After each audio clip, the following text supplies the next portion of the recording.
各位听众、各位观众、各位网友，大家好！今天是2020年6月13号。我们今天的节目呢，是来跟大家谈一下华为。为什么现在又要谈华为呢？是因为这2天网上呢报的一个假新闻。这个新闻里面怎么说呢？说是有3名中国特工试图暗杀孟晚舟，然后呢被加拿大警方逮捕。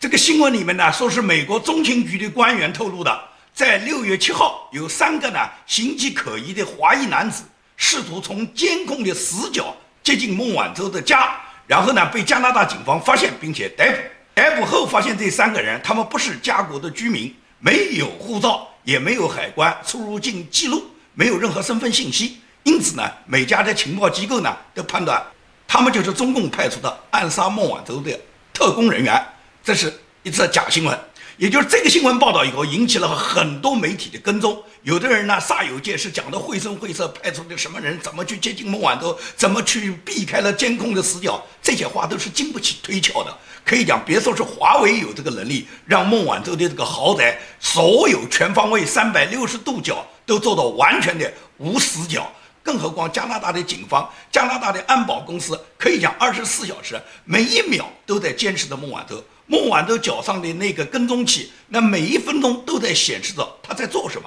所以说，想接近他的豪宅，什么避开死角了、暗杀他，一看这种就是属于没有科技含量编造出来的新闻。真正中共要暗杀孟晚舟，中共绝对不会用那么愚蠢的，什么用3个形迹可疑的人来接近他的寓所。孟晚舟经常出入加拿大的各种豪华场所购物啊、就餐啊，他也不是说他不出来的。他出来，如果说中共真的想派特工想接近他，是完全做得到的。他的那些跟踪人员对他只是一个跟踪，没有保护的职能的。人家如果是发现有人要刺杀他的时候，别人躲起来来不及呢。人家跟踪只是不让他跑掉，只是让他在规定的时间能够送到法庭去。所以这是安保公司对他的一个责任。所以说，孟晚舟如果中共真的想派人想在公共场合对他动手的话，是完全有这个机会的，根本不需要像这个新闻上所讲的这样。那么新闻上讲这个新闻，它究竟什么目的？这个很难猜测，有可能是中共故意放水，有可能是有人为了制造新闻噱头。但是孟晚舟这件事，为什么我们今天要来讲？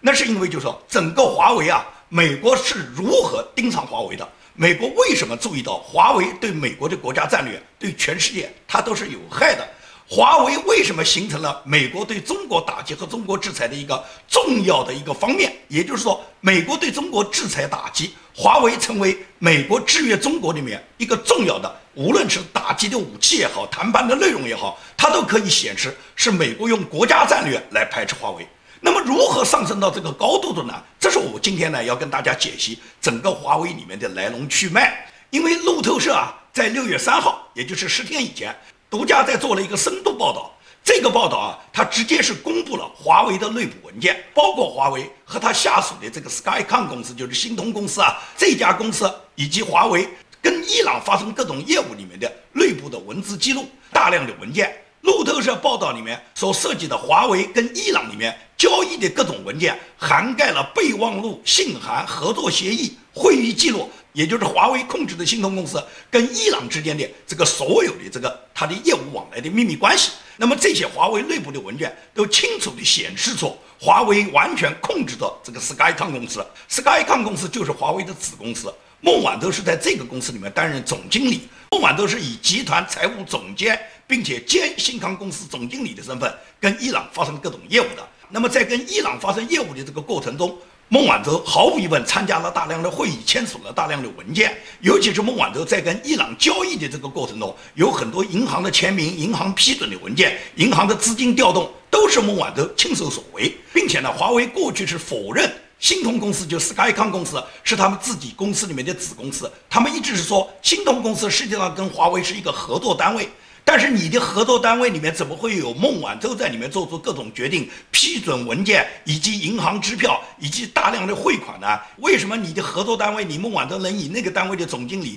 然后跟伊朗签署文件，跟伊朗有会议谈判呢？所以说，整个路透社公布的所有的资料，就是完全打脸了华为他曾经声称的星通公司只是他的一个生意合作伙伴的说法。那么对于这个文件，华为是完全拒绝回应。其实这一批文件它是孟晚舟棺材板上面最结实的一个钢钉。也就是路透社公布的这批文件，已经让华为已经完全无法抵赖。在法庭上面就更加无法抵赖。那么孟晚舟和华为的事件是怎么会发生的？美国为什么会选择在 G20 峰会，也就是2018年12月1号，川普总统和习近平他们俩约定了在阿根廷布宜诺斯艾利斯参加 G20 峰会中美高层峰会会谈的当天来抓捕孟晚舟呢？这个日子是特别选定的，还是真的就是那么巧合呢？那为什么美国这个时候要抓捕孟晚舟呢？这个问题呢，我想呢，我在以前的节目里面讲过，很多问题我不重复。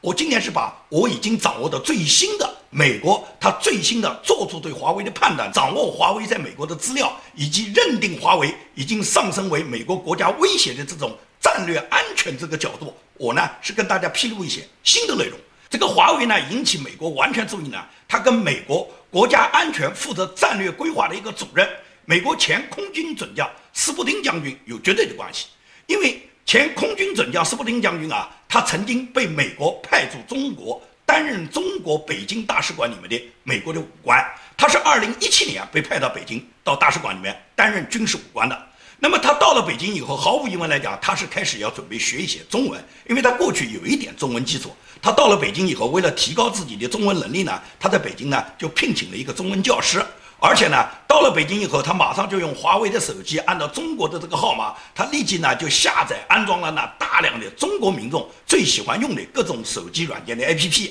像微博啦、微信啦、QQ 啦、抖音啊，反正这一类啊，包括搜索呢就是上百度，支付呢就是支付宝或者是微信支付。所以把这些软件全部装好了以后，他拿到这个手机以后呢，他感觉到呢十分方便，因为什么呢？他这一部手机就可以走遍天下了。他发现这个科技的进步啊，虽然给人们的生活带来了极大的方便，实际上呢是中共政府和中共呢他对人民的一种监控。政府是利用他掌握的高科技的能力，然后通过手机，通过各种软件，尤其通过华为的5G 系统，能够掌握中国任何一个老百姓他们所有的行动。他举了几个例子啊，他就说你走进餐厅，你都没有拿出你的手机，因为监控呢已经已经识别出你的身份来了。然后呢，他的店员就可以直接叫出你想要的名字，你想要的菜，你完全不用碰手机，你要的想吃的那个菜已经给你点好了。如果你要打车叫Uber，你只要走到门外那个指定的位置，那么这时候监控的镜头它已经能够监视出你自己想要Uber，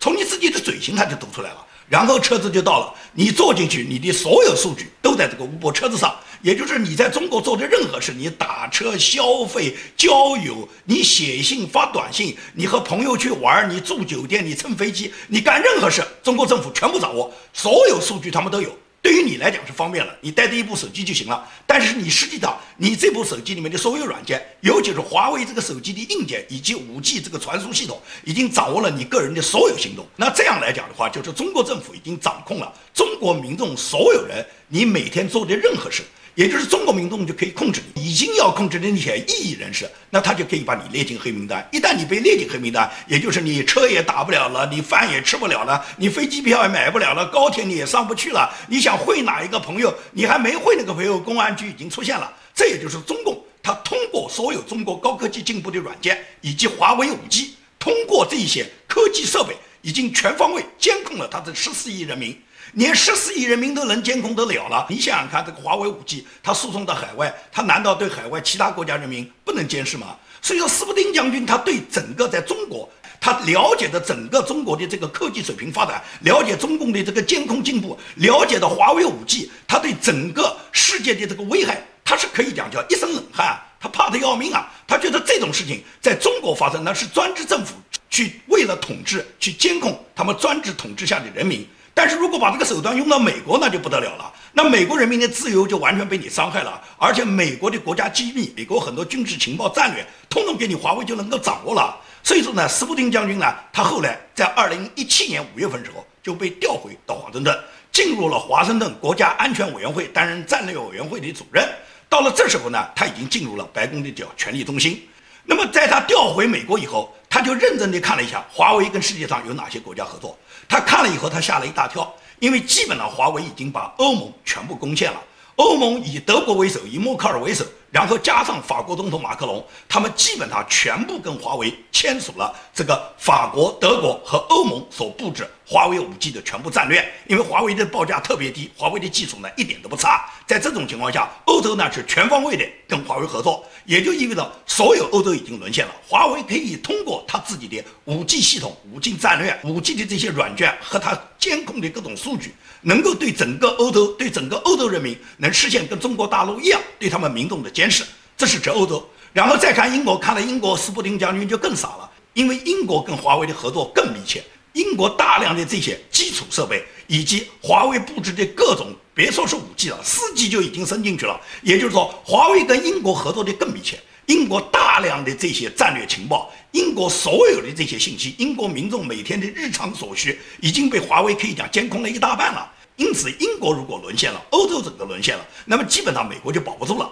所以说呢，斯普丁将军就赶紧把他自己这个想法立即呢在白宫呢国安会上面，就是国家战略委员会上面，然后进行通报，因为他需要他所有国安会的同僚都了解中国想成为世界霸主，并且通过华为5G呢来控制全球的他这种扩张的野心，这是他第一个要让国安会了解的。第二个，他就希望美国能启动美国自己的5G 国家战略，5G 的这个水平一定要赶超中国，一定要把华为排斥在美国之外。这是呢，他回到华盛顿以后呢，他希望做的2件事。那么，美国经过反复研究，对华为进行认真调研以后，美国确确实实感到华为对美国的这个威胁已经非常非常大了。那么，如何产制华为呢？当时呢，美国呢那个里面整个白宫的这个战略团队呢，大家争执也不一样，因为华为跟美国有很多业务合作的公司。从正常的情况来看，双方是一种贸易合作，是一种科技合作。在这种情况下，突然就好好要去打击掉华为，有点说不过去，违反美国的这个契约精神。那么你说华为现在监听了美国，掌握了美国多少证据，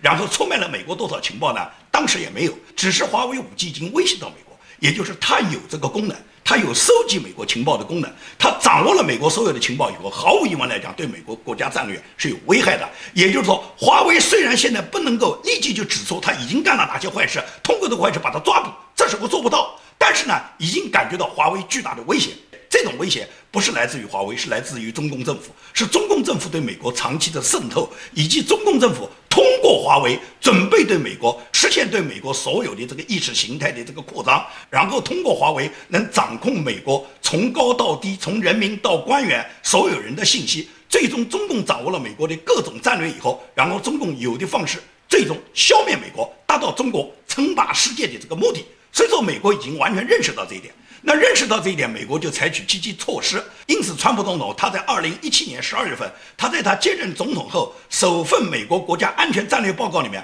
他专门对于5G 策略写了这么一段话。他就说，我们将改善美国的数位基础设施，部署一条安全的美国的5G 网络。这也就是说，美国到川普总统那时候下决心，美国的5G 网络一定要美国自己研制，要把华为排斥在外。在这个之前呢，大家都认为呢，华为其实问题不大，只要我们控制好，不给它留后门，我们的技术水平是很高的。我们控制住华为以后，那么华为的技术仍然可用的，因为它又便宜又好又先进。这当时呢，美国有相当这么一部分争论，但是川普总统力排众议，就告诉大家不要谈，我们一定是建设我们美国的5G 战略，我们不会用华为的任何东西。对中国的这个对美国有打击或者有威胁的产品，要把他们赶出美国，要把它赶出世界，这些东西绝对不准用。那么美国定下来这个战略以后，随即在2018年就开始先制裁了中信。制裁中信的目的是什么？一是中信违背了跟美国之间签署的绝对不向伊朗出售任何产品的这个协议，也就是你违背协议，美国肯定要打击你，绝不允许你中信你自己跟我们签了这个协议以后，然后保证不向伊朗出售任何战略产品的时候，你偷偷的卖。所以说呢，美国首先处罚中信，处罚中信的时候，关键是看什么？看华为怎么动作。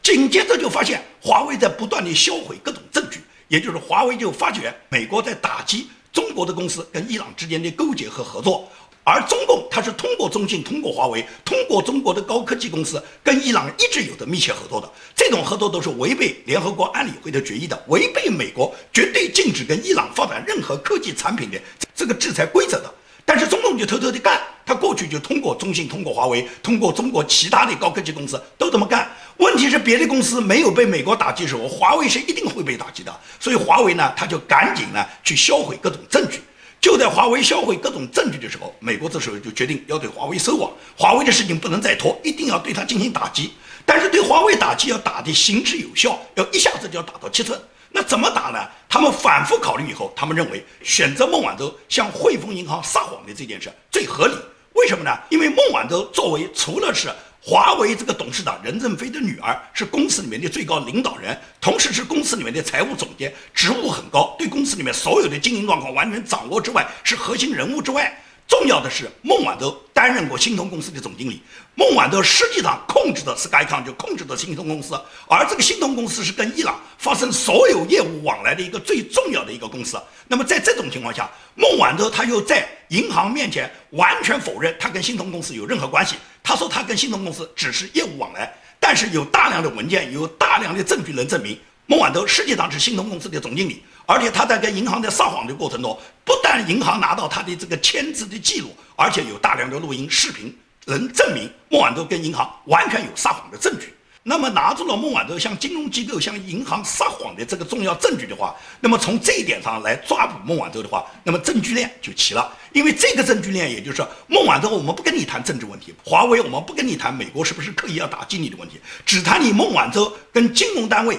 跟银行去撒谎，你触犯了美国的金融犯罪，就凭这一条就可以抓捕你孟晚舟。而且孟晚舟当时他究竟是准备在哪里抓捕？美国那时候并没有谱，因为那时候还不知道孟晚舟会不会有这个行程在加拿大出现。当然了，美国是做了好几个预案，也就是孟晚舟在欧洲出现怎么办？孟晚舟在加拿大出现怎么办？孟晚舟在南美其他国家出现怎么办？所以美国是做了几个预案的，他们能够分析到孟晚舟多半会去加拿大。因为大家都知道孟晚舟实际上他是很有警觉的，孟晚舟几年都没有来过美国，孟晚舟有一个儿子就在波士顿上学，孟晚舟能够放弃他多次到了加拿大多伦多，到了加拿大温哥华，离美国那么近的位置，他都不到美国来看望他的儿子。那么从这一点来讲是不符合人之常情的。他有一次专门飞到多伦多，是让他的儿子从波士顿飞到多伦多，他们在多伦多母子相见，他都不肯他多飞一步飞到波士顿来。为什么呢？是因为孟晚舟知道他到美国有风险，他到美国完全有可能被抓捕，因为孟晚舟很清楚他在美国做的撒谎，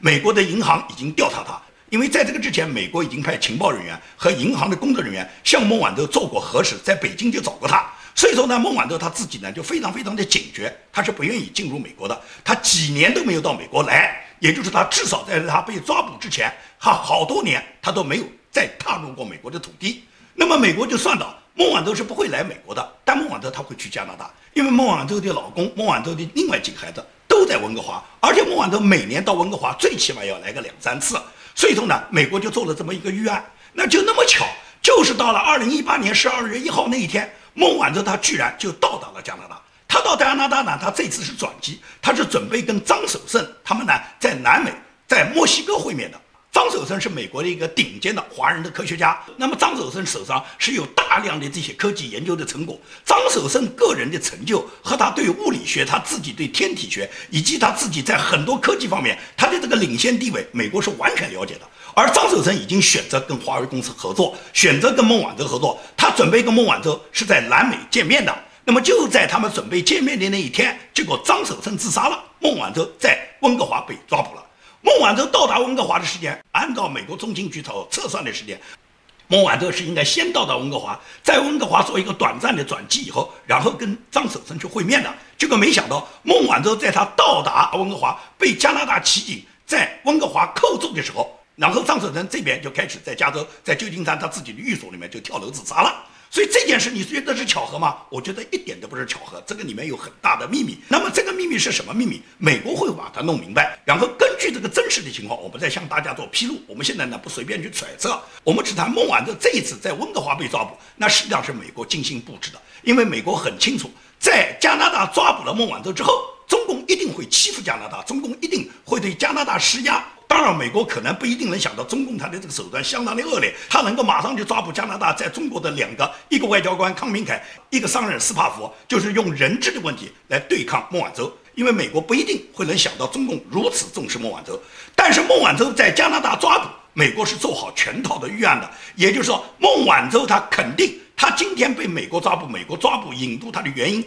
就是他对金融机构撒谎，然后对金融机构犯罪，这种犯罪一定是双重犯罪，在加拿大肯定符合犯罪，因此抓捕孟晚舟，加拿大最终有确实的理由，而且加拿大跟美国有双方引渡协议，在过去的引渡案中，美加之间的引渡案中，他们里面的成功案率达到99%，也就是说基本上都是引渡的，因此孟晚舟他被加拿大抓捕以后，等待他引渡的命运是绝对逃不掉的。而且在抓捕孟晚舟之前，美国已经做了大量的工作了。美国中情局的特工是专门潜伏到伊朗德黑兰，在伊朗德黑兰星通公司的总部就拍到了孟晚舟以星通公司总经理的身份接待伊朗的客户和伊朗开会，以及签署各种备忘录，包括孟晚舟送行这些伊朗客人在他们大门口被拍下来那些近距离的照片，这些照片都清楚地显示孟晚舟是以这个公司的总经理的身份来和伊朗发生各种业务的。毫无疑问来讲，他是违反了美国对伊朗制裁的战略。所以说，美国已经掌握了孟晚舟所有的犯罪记录。孟晚舟被引渡美国，然后最终被美国起诉是铁板钉钉的。尤其是这次路透社他所报道的所有 Skycom 公司里面所签署的孟晚舟签署的这些大量的会议记录文件和双方交易、双方转款的各种支票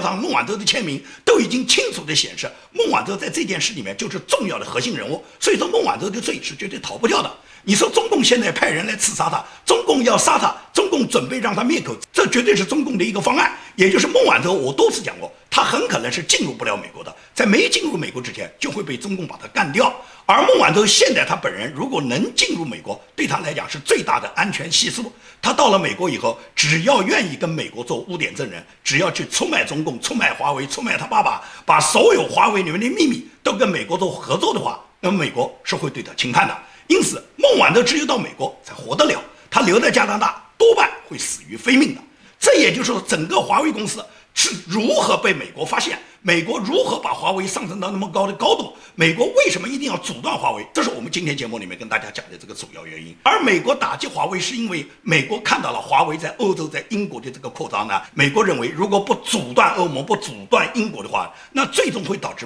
美国在整个欧洲的所有的情报系统，它所有的军事秘密，华为都通过 5G 能够掌握。因为你英国和欧盟完全只用华为的这个 5G 的这个通讯系统嘛，那么一旦有通讯的话，所有的电传啊、文件啊、资料啊、军事情报的机密啊、部队换防，就是说所有的信息你都能够通过网络找到。而这个网络一旦华为能够控制的话，那美国就被中共控制住了。所以说，美国对整个华为在欧洲的布局是相当敏感的。蓬佩奥多次跟欧盟的这些领导人，包括默克尔、包括马克龙，都做过多次的谈判。但是呢，欧盟呢现在呢是阳奉阴违，并没有说他们肯定跟华为断绝关系，他们只是呢在应付美国。尤其默克尔始终愿意加强华为在德国的投资。而英国呢，约翰逊经过这一场骚以后呢，稍微呢这个脑子病好了一点，因为英国现在已经宣布要在3年之内把华为的产品呢把它清到0。因此，如果英国能够真正这么样去做，把华为完全在英国做到完全清到0的话呢，那么对于整个英国的这个控制和扩张，中共就失败了。但是中共还有一个大本营，就在欧盟，就在德国，就在默克尔手上，中共100%跟默克尔是合作的。所以在这种情况下，美国对德国就采取了他们自己的措施。上个礼拜，川普总统就从德国一下子撤出了1万个美国军人。当时默克尔叫起来了，默克尔意思就是说美国这样做太不厚道了。那么川普就告诉他，你上华为 5G， 我叫你不要搞，你非要搞。你搞华为 5G 就意味着华为可以通过你德国的 5G 系统监控我所有美国军队在你德国驻防的各种情况，我还能把我的兵派到你德国吗？所以川普毫不犹豫先撤掉1万个，没有全部撤光。如果默克尔你继续这么做，那么川普有一天从德国把所有的部队撤出来，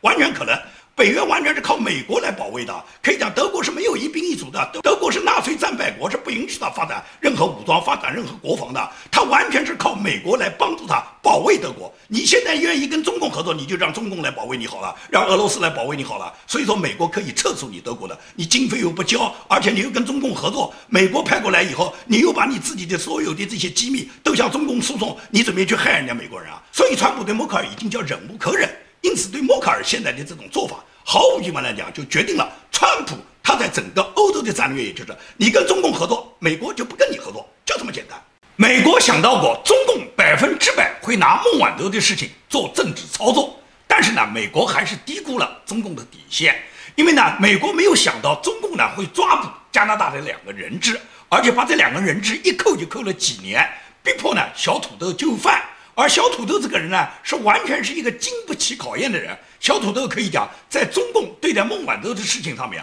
小土豆真的是多次想跟中共妥协。好在呢，加拿大有独立的司法系统，不是小土豆他想妥协就妥协得了的。那么中共呢，一边拿着孟晚舟这事情呢施压加拿大，一边呢跟美国挑战。同时，中共呢，他在中国国内呢就掀起了孟晚舟和华为的所谓爱国浪潮。因为中共呢，他要保华为，他绝对不会因为美国打击了华为以后呢，他就放弃华为。他是希望华为能够继续在欧洲能够布局以后，通过欧洲呢去挑战。那么他们在中国，无论是官方还是在民间，都掀起什么爱护华为啦，爱护华为就是爱国啦，然后保护孟晚舟啦，然后歌颂孟晚舟啦，把孟晚舟塑造成一个爱国企业家啦，然后对孟晚舟他现在的这个情况，认为是美国对中国的压迫，美国对中国的打击，美国公然干涉中国的内政，美国随便抓捕中国的这个爱国公民。然后呢，他们就不惜呢去欺骗草民。孟晚舟在加拿大法庭对他正式宣判是否正式定罪之前，中共是完全没把握孟晚舟会是一个什么宣布结果的。他们就哪怕是快活一天就是一天，他们中国的大使馆居然能够联络到孟晚舟，一起到温哥华的高等法院门口，然后在那合影，媒体上发消息，然后他们做出胜利的姿态，然后就欺骗中国的草民。这种泡沫明明只能坚持一天，因为第二天一宣判就知道结果了嘛。但尽管这样，中共就是骗到一天就是一天，他先把这个爱国的美丽泡泡先吹起来，然后中国的那些所谓的爱国网民呢，也不知道自己几两重，居然有网民就在网上写出这样的文章，说是又见孟晚舟，电子镣铐刺痛了每一个中国人。我简直不知道刺痛你什么中国人，你一个草民，一个韭菜，孟晚舟的镣铐跟你有什么关系？刺痛你啥中国人啊？人家孟晚舟一个老爸，2个人质，3个老妈，4个儿女，5任老公，6国公民，7本护照，8个公司，9栋豪宅，10亿身价。你草民刺痛你，他犯了美国和加拿大双重2国犯罪，还能够天天花天酒地，锦衣玉食，媒体跟踪，出境摆拍。他不过是身上带着一个电子镣铐，你一个韭菜居然说疼在你身上，我简直不知道你在孟晚舟的眼里面连草都不是，还疼在你的身上呢。但是中共呢，就是要让这些草民们呢，让他们来做奉献，让他们来做炮灰，让他们来歌颂孟晚舟。孟晚舟说真话，他的结局我已经多次说过，中共是绝对不愿意他进入美国的，因为他进入美国，中共是可以预估到他在美国一定是跟美国政府合作，最终也就是孟晚舟在美国是出卖党国，出卖华为，出卖他爹任正非，然后泄露华为孟晚舟他自己掌握的大量的机密，用跟美国合作的方式来换取他的清白。但是中共就面临着党国的机密会被大量的泄露啊，所以说中共为了保全这些机密，对孟晚舟进行下手。出现网络上讲的有人对孟晚舟对他进行毒手，然后让孟晚舟死于非命的事是完全存在的，只是不是我们看到的这个假新闻，因为这个新闻编得太假了。中共要对孟晚舟动手，中共有太多的办法，你不要低估中共军方和中共海外刺杀的水平，只是中共要选择在什么时候、什么地方，中共怎么样去执行。中共执行了以后还可以逃脱，还可以抵赖，还可以最终中共可以不受到美国和加拿大司法机关对他们的打击。中共呢一定会有这样的预案的。所以说孟晚舟的事情还在发酵，我们呢根据孟晚舟的事情的今后的发展呢，我们呢会做跟踪报道。今天呢，仅仅是我根据孟晚舟最新掌握的一切信息呢，和大家呢对孟晚舟呢做了一个跟踪延续的一个评论。今天的节目就做到这里，谢谢大家。